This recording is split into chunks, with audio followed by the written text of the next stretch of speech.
Hi guys, Peter Baltes, and you're watching CMS TV.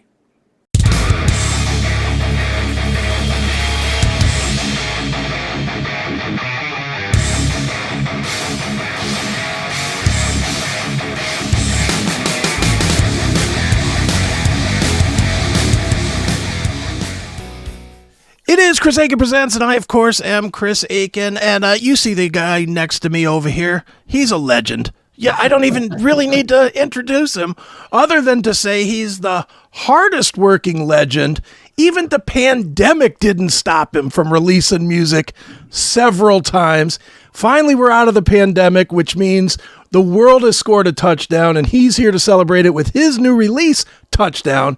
From the band U.D.O, it is the one, the only, Mr. Udo Dirkschneider. Udo, how are you, sir? Yeah, fine. Thank you much. Hello, everybody.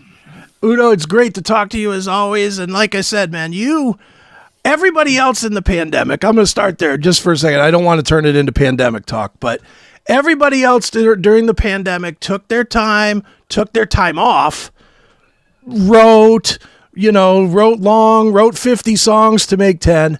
You just kept on going like there was nothing going on. You kept releasing music. You kept playing shows. You're a machine, man.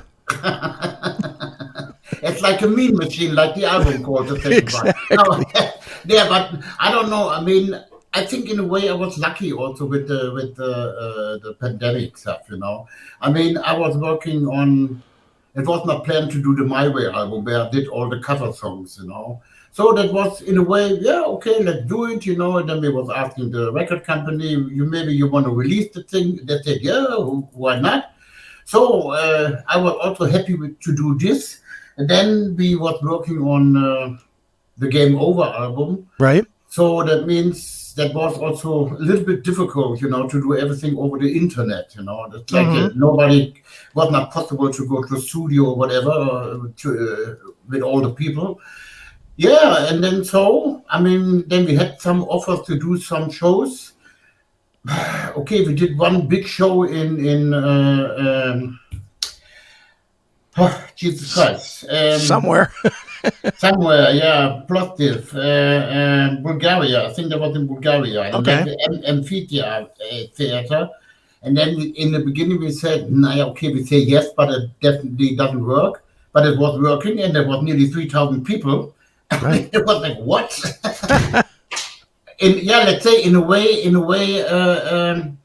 for us that was also like something, like to do a show. Then we said, okay, it looks very good. We did then a DVD of it, live album, so on and on and on. So in a way, it keeps quite busy all during the pandemic stuff, And then so we were going on tour with Game Over. Everybody also was not really, let's say, we will see what's coming up when we're on tour with Game Over, Sure. A lot of shows was canceled for bands, and this and then. We were very lucky. I mean, we had many sold-out shows on this European tour. So the only bad thing was our bass player was collecting in Munich after the third show. Right. And then, of course, after 2 years doing, in a way, nearly nothing, live, so we said, okay, we don't want to stop the tour, but we had to look who can help us out. And then I said, okay, come on. I was working with Peter on the VR1 album, and we did Dirkschneider and the Old Gang. And then I was calling Peter and said, hey, Peter, we have a problem. And I told him what happened. And then I said, can you maybe help us out? And then he said to me, yeah, okay, give me 1 hour. And then I call you back. And he called me back and said, okay, I can do it. And and then he said, okay, I can help you out as long Thielen has to recover. Right. But then for some reason, don't ask me why, he said, after a while, Thielen said, no, I don't want to be in the band anymore. Okay. Well. Okay, I said, okay. Then sure. Peter said, okay, no, don't worry. I help you out as long as you want. Okay. So then we was in Brazil, and was having dinner, and then we was talking about who can be the next bass player, in U.D.O. And then Peter said, I will do that. I love what how the band is, it's a nice atmosphere, a lot of laughing, and I like the music of U.D.O. and so on and on. And I was like, what? And so, and then he said, okay, give me 2 days. He has to sort out some stuff in America. He was doing a lot of stuff, studio, he was composing songs for TV, radio, I don't know. So, and then after two days, he said, okay, I'm in.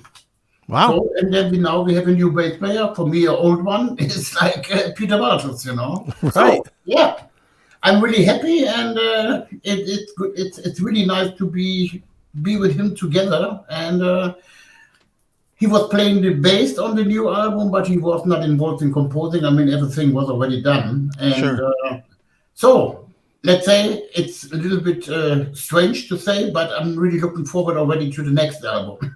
Okay. Well, let's get this one out there first, because it's a great record for people to hear. Well, let me ask you about Peter coming back in, Udo.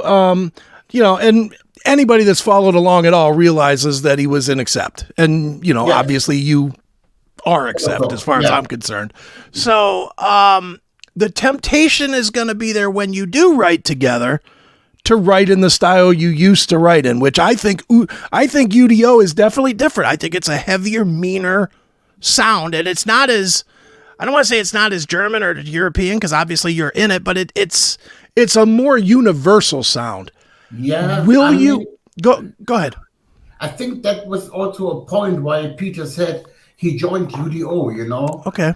I don't want to go too deep, I mean, why he was leaving Accept. But this is like, he did already some comments in some interviews. So, I think Peter also wants to do also something different. And then we were talking already about music, he said, this is more interesting, different arrangements and this and this and this. And I said, yeah, of course. I mean, of course, the voice is still there, but the music underneath is different, Sure. And and then I think this is also a thing what Peter was looking for, I think, and so here we go. Right, absolutely. Now, Udo, for Touchdown, you also worked with another old friend, Stefan Kaufman, who's no longer in the band, but kind of still involved. Is that weird for you? Or let me ask even this way: how is it working with Stefan, but no longer having him in the band? With Stefan, I mean, with Stefan, for me, it's very important that he's still recording my vocals. I mean, he knows exactly my voice, I mean, of course, he did it since, I don't know, 81. Right. And I mean, it's nice now to have him in the background, I mean, he's not producing anything, but he's still recording my vocals. We have also a lot of fun. And also, he's recording the drums of my son, and so, I mean, it's like a family thing, Now we have Peter back, and also, this is also, I mean, 3 people of Accept are working in a way together. That's very interesting. But anyway, so, and then also, it's like the producer, what we have already now for a long time, Martin Pfeiffer. Right. He's also... it's like a family thing what we are doing, and everybody I think knows what he has to do when we start working on something, and so I mean it's a lot of fun and never change a winning team. Right. No, I agree. Do you ever have the thought, though, with Stefan sitting there, and I'm not saying anything bad about your guitar players because they're great, which I will get into shortly. But is there not some thought at some point to saying, dude, why don't you just pick up your guitar and play this part? No, I mean, he was doing some guitar parts on the My Way album, the cover stuff. He did The Man on a Silver Mountain, and he's a huge Sweet fan. He did, I think, when I came up with the song and said, I want to do a cover version, he said, I play all the guitars. I mean, he's in a studio, he's into that, but on stage, I don't think this is over for Stefan. You know, he's not Okay. really. He said, "Nah, no, live and on tour. This is not me anymore." You know, Right. he's doing a lot of video stuff, business wise. You know, with business people and stuff like that. And he's really happy. And of course, he's doing some other bands. You know, he's working with other bands, Sure. but not that much. You know, he's more like in the business video stuff. Right. And for you, the 9/10 of the work is being on the road. You know, that's what U.D.O. does, is performs live. Oh yeah, that's the most important thing. Exactly. Well, Udo, we're gonna break here in a second to give people a taste of some of the music from Touchdown. I figured we would show them a piece of the video from Forever Free. Tell me a little bit about this song and about this video. It's a lyric video, and so the meaning of Forever Free is like, you know, we want to be free in our thinking, and we don't want to be directed by any political people and stuff like that, and that we can do what we want, you know. And I mean, it's had something to do a little bit underneath with the war, what's going on with Russia and Ukraine, you know. Sure. I mean, we can talk about later about, but Andrey, that was a big problem. Sure.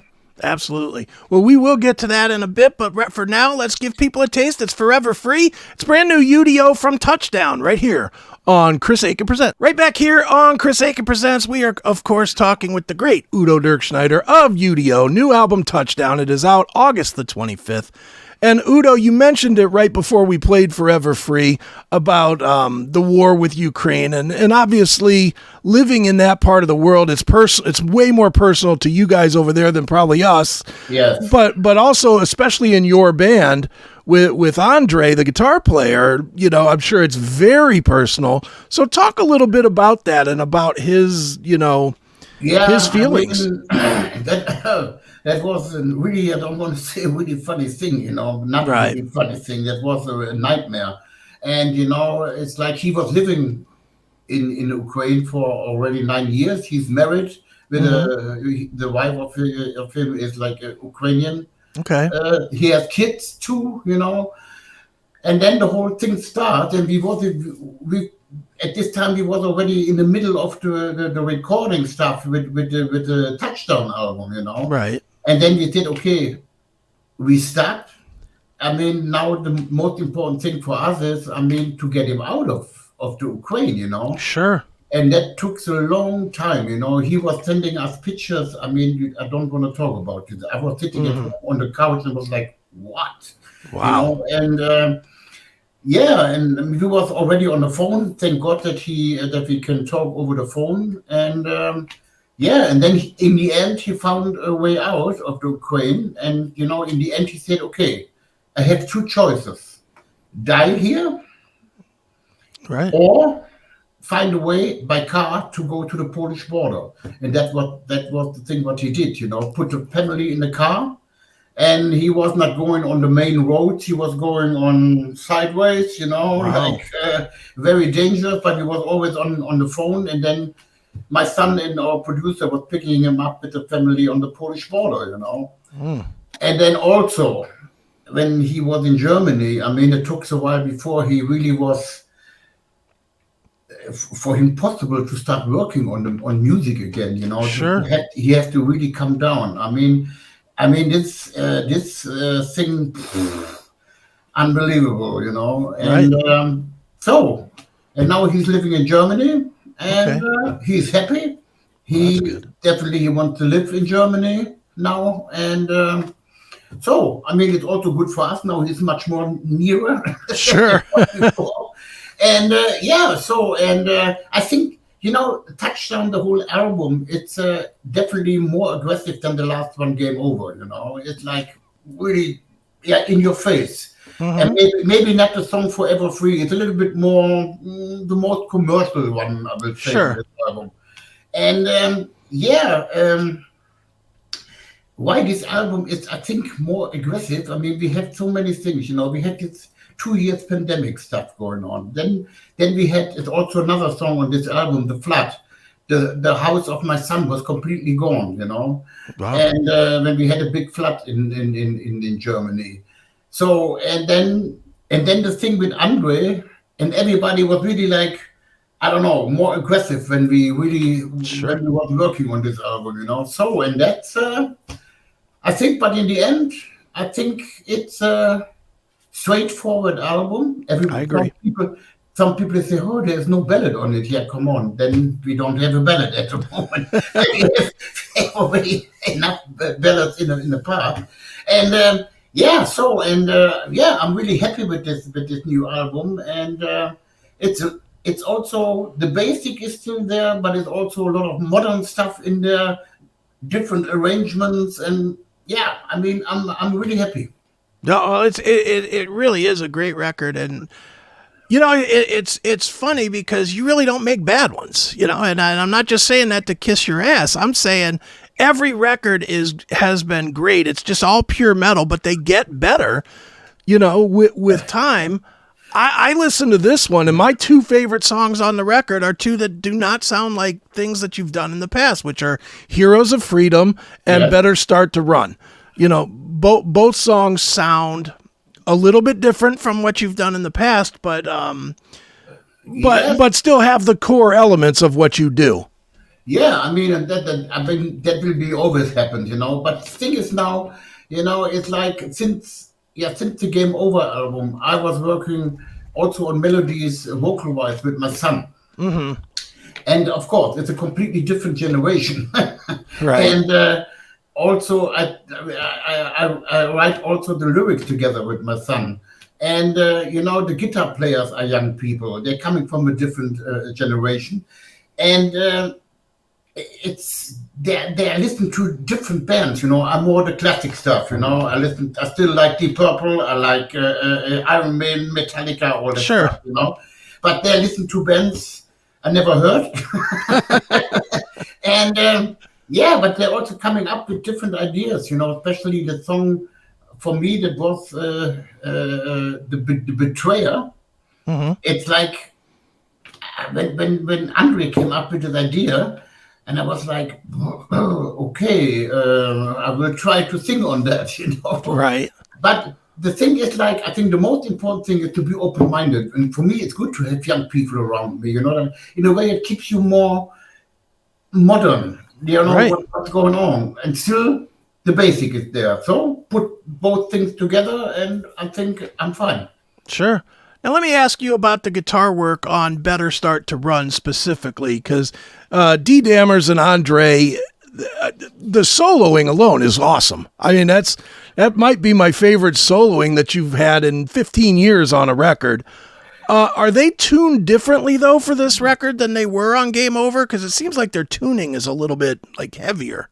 Yeah, it's also much more heavier, you know. I mean, they're working perfectly together, you know. Mm-hmm. I mean, Andrey now is in the band for 12 years already. Sure. And so, I mean, also G is already now nearly 5 years already. Yeah. So, but, you know, they're working really together. Nobody else has an ego or something like that, Mm-hmm. you know. If somebody came up and said, maybe I have a better idea for a solo in this song, blah, blah, blah, they do it, you know. So, and that's, it's a great thing, you know. It's not like, no, this is my song, you cannot change my song. That is like it is, right. You know. So, and that, to work as a team, and that, I think it's the most important thing. Absolutely. Now, Udo, as we mentioned before, touring is the bread and butter of U.D.O. You guys are a touring band. I'm sure there's tours scheduled. Well, let's start there. What are your touring plans for the rest of the year and into next year? We have still a lot of festivals until the end of October this year. Okay. And then after 3 times canceling the American tour in Canada, now it looked like that we are coming over on the 3rd of November. Okay. To America and Canada, and it goes at the moment the middle of December. So there is a quite long tour in America, and I'm really looking forward to this. You know, I mean, there was also the thing about the pandemic. It was not possible to do it. You know, right? So and now we are coming back, and and then we start touring Europe. I think, the end of January, beginning of February next year. After that, we go to South America. And then it looked like we go back to Australia again. And then Japan. And then festivals coming up. We have already the first confirmed festival for next year. So there will be quite busy next year. Well, from what I've heard, Udo, I've heard that the cost of touring now is absolutely nuts. Does that affect your touring plans? Obviously, you're booking a lot of stuff. Yes, I mean, it's not so easy, you know. I mean, let's say we are in a, good situation money-wise, you know, that we can do, but we also have to see, you know, some things, the prices are exploding, you know, at the moment. And but it works for us. But I know a lot of bands, they cannot go on tour anymore, you know. It's like, it's also the situation with like guitar techs, drum techs and all that stuff. Now they're so expensive. Sure. And, you know, about the Corona thing, a lot of guitar techs and all the backliners was going to a different job and not coming back. And now there are not that many people left, you know, and now they can say, yeah, no, it costs like whatever, you know, they can make the prices like they want. Sure. And also it's not enough people there anymore, you know. Nightliners are more expensive, unbelievable. The costs are... Right. It's it's not so easy. I will say, okay, we are lucky, but I think for a lot of bands is a big problem.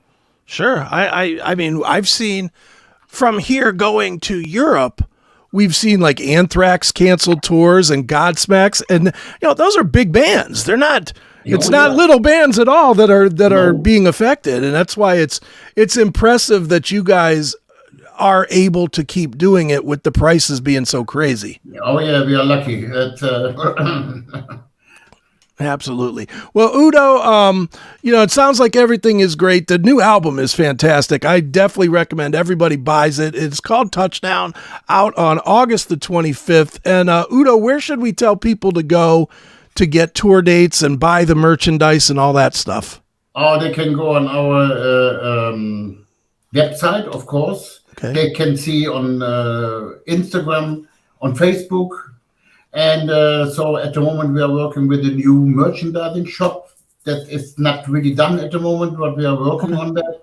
And then, but everything will be mentioned on Instagram, Facebook, and also on the website. But I think the website is not so important anymore for the bands. You know, it's more like Instagram, TikTok, yeah, and Facebook. You know, this is more important. Right. And and then everybody, can see what is going on with U.D.O. Absolutely. Well, Udo, I figured the way we would wrap this one up is by playing the song Touchdown, the video for the song Touchdown, to wrap it up. So why don't you tell us the story behind this song and the video to wrap this one up? The story of Touchdown is definitely, the whole lyrics are about football. Football game, you know. And I mean, I don't want to say I'm a big fan of football, but I'm watching here also in Germany football. It's getting quite popular also here in Europe, especially in Germany.